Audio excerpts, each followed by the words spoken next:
or clinic chats. We've not figured out a name yet, but today we're joined with Sven Herzog. And where are you working currently?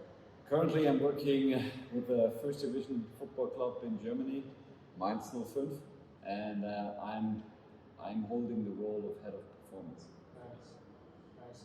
So, as I've previously stated, this is a little new series I'm coming out with, where I approach clinic topics or conference topics, get a speaker on and sort of discuss a little topic or a little question that I had during the presentation, and then we sort of dive into a little bit more of the finite information. So you obviously work with Moxy. I've personally used Moxy before, love it. But how are you using it with the free ball, and what kind of data are you getting from it, and how is that then implemented for their progression in their training? So right now we introduced that almost 6 months ago, and we started off with the baseline testing. We used it for an incremental step test, and then we used the thresholds and applied them on the pitch. So we tracked their GPS data and SMO2 data at the same time. Okay. And so we decided to track 4v4 versus 11 versus 11, worst case scenario. What were some of the data that you got from the 4v4 and 11v11? It looks completely different.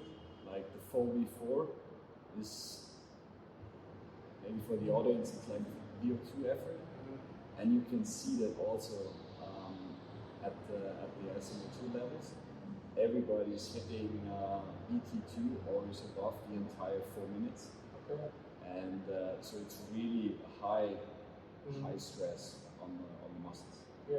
What does that then mean in terms of like how much oxygen production are they getting to the muscle and then able to recover enough to make the next play? I mean, we don't know yet.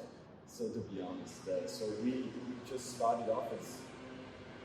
Nobody has done it before because it's right now it's quite time consuming and a lot of work to do. And we are trying to publish it, but it's not. I cannot tell anything right now in terms of okay, we figured out this scientific evidence. We can observe patterns right now, and we can see when we play 4v4, it seems to be an all-out or near to all-out effort for almost every player. And so, but metabolically, it's a really high stress, independent from their position. And during the bout, you don't see any resaturation at all. So there's just it's just flatline.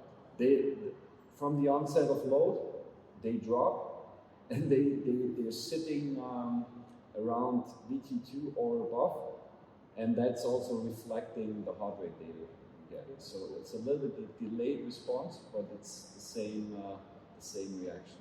When you're still hooked up to the Moxys, how fast are they getting that surge of oxygen back after the bout is finished? I mean, that's a good question. That really depends. Some players takes maybe 30 seconds, 40 seconds, and other players takes maybe more than a minute. And that's really interesting in terms of repeated sprintability. But I think we see more in the large-sided games because it's more specific. Yeah. In terms of the specificity of it, how does that help your athletes then on a weekend where they're playing and they're now having to use those demands, but in a more competitive game? Right now, we don't know because no, to be honest, it's what we see now. Why did I come up with this idea? Usually, every conditioning coach knows players, they perform in the lab, they can grind it out on a treadmill, and then you report to the coach, hey, this player has a high aerobic capacity, he can grind it out, and all of a sudden when he's out there on the pitch, you don't see it, and vice versa. Like players with average values, and on the pitch they can run forever, and actually sometimes we don't know why. And that was more or less my idea, to figure out, okay, what's going on when we play football, oxygen-wise, and what happens in between intensive actions. Because in football, in the Bundesliga, usually every 75 to 90 seconds we have an intensive action. That means an acceleration, change of direction, sprint, a jump, whatever, where a lot of oxygen is needed immediately. But we don't know what's going on in between, because heart rate doesn't show you anything. Yeah, it just shows that you're exercising. Exactly. And I think hopefully we see more in terms of what is the limiter of his performance. Respiratory problem, utilization problem. How do you think the way that you're finding these trends, what would be some ways that we can start using it practically in the sense of developing some protocols to help this sort of energy uptake and then oxygen uptake back into those muscles? Really depends on the limiters. I mean, if this guy has a respiratory issue, maybe more interval training doesn't help. He needs to train his respiratory system with a spiral tiger, whatever. Maybe if this guy has a utilization problem, then he has to do, for instance, we have good experience doing eccentric squats on the K-box with a flywheel, that helps.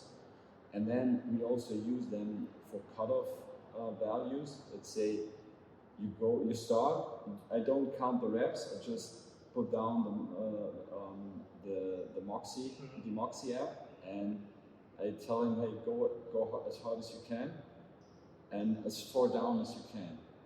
And then we stop, and then usually they can achieve that 3-4 times, and as soon as they don't get to that low value anymore, I stop. Because then I'm okay. He's exhausted. Yeah. How have you found moxing up football players and the amount of players that you have? How was that class? That's massive. I mean, seriously, that's why we don't right now. We can't use that on a daily basis, even sometimes not on a weekly basis, because it's so time consuming. Because in order to have really good accuracy, you need good placement. And when you're on the bike, it's quite easy, handy, because when you have tight compression shorts and you put it on this, it stays in place. But we use the BL muscle to track SMO2, and you have to take it. And it took us, for the on-field sessions, took us approximately 30 minutes to take the entire team. And that's really time. Exactly. But it's worth doing it for pilot study. But hopefully with Moxy we can figure out pans or whatever which make it smoother. Because you need just a pan where you put on and it just stays there. But hopefully. How has that been taken on by the athletes? Have they enjoyed, or have they seen benefits from using it? I mean, right now, the footballers, they look at me and say, what the heck is this? You know, why should I use that? And you have to convince them, because the footballers, it's too complicated for them to really right now to understand. But what we try to do now, we want to implement that in January, that we kind of use it as a monitoring system also on the bike, that they are more used to it, and that they use it also with visual feedback. So they'll actually be able to see the graphs. Exactly, because it's easy on the bike, because then they can have their phone, it's just plug and play with Bluetooth, and they can read it on their own. Yeah, in terms of the usability for them to see it, do you think that will make it more understandable for them as to why, and then they'll be able to get more out of it? Exactly. Yeah. I think still a lot of work to do, but it's, as I said, I had to convince Moxy first, to jump in, and yeah, we started off in June this year, and now we're here, so we move forward. Where are you expecting the Moxy and oxygen sort of research going from then on? I think I was listening to an interesting talk of Fabio Nakamura today. He was talking about the 10 minutes or whatever minutes worst case scenario in football. And we are just talking about mechanical parameters. I would like to see that internally with Moxy. For those who weren't here, his presentation was on should we base the training on the highest demands of the sport, and in short he said yes, you should, because and to me that made sense, because it's like if we're in the gym or if we're in a lab, we're basing everything off their 1 rep max, off their VO2 max. So why don't we do that in a performance sense where we test their hardest game? This is what we're working on. Yeah. So would you like to see the oxygen uptake? I would like to see that, to correlate that with this data, because I think it's going to be interesting. Yeah, it would be. Yeah, because again, since using Moxy, I now start seeing oxygen as an energy system in itself. Where if that's not going into your muscles not working. No, I avoid using the term anaerobic, because it's just, what is that? Anaerobic. As soon as you start moving, you can measure oxygen, and so that you're using oxygen right away. It doesn't matter how intense you go. When I stand up right now, I put a Moxy on, I can measure it, and I'm probably, hopefully not anaerobic. you know what I mean? And that's so that little bit misconception, the terminology. What got introduced many decades ago. It's like the lactic acid being exactly the enemy. But then now that research has progressed, we have to see if we are smart enough, we can turn it into more energy. Absolutely. Yeah. Do you think people will start coming around to the fact that oxygen is used as an energy system, and without it you cannot move your muscles? Especially in football, everybody's looking for fast players, and we would like to see high velocities. By the end of the day, the game takes 90 minutes, and you have between 55 and 60 minutes of network playing time. I mean, that's an endurance sport with the ball, and you need a lot of oxygen to perform. I mean, some of the metrics that come out on professional footballs and the distance that they cover during a single game. Our central midfielders, they cover between 12.5 and 13 on average, because we don't play ball possession. Okay. And we press all the time, so it's really demanding, and so you need a lot of oxygen. Yeah, that's perfect. If you want to tell people where they can find you and reach out if they've got any questions. I mean, I'm not on social media, so probably the easiest way is to maybe reach out to you. Okay. And because if I announce my email, I don't know whether I can really answer it. I'm too old for social media.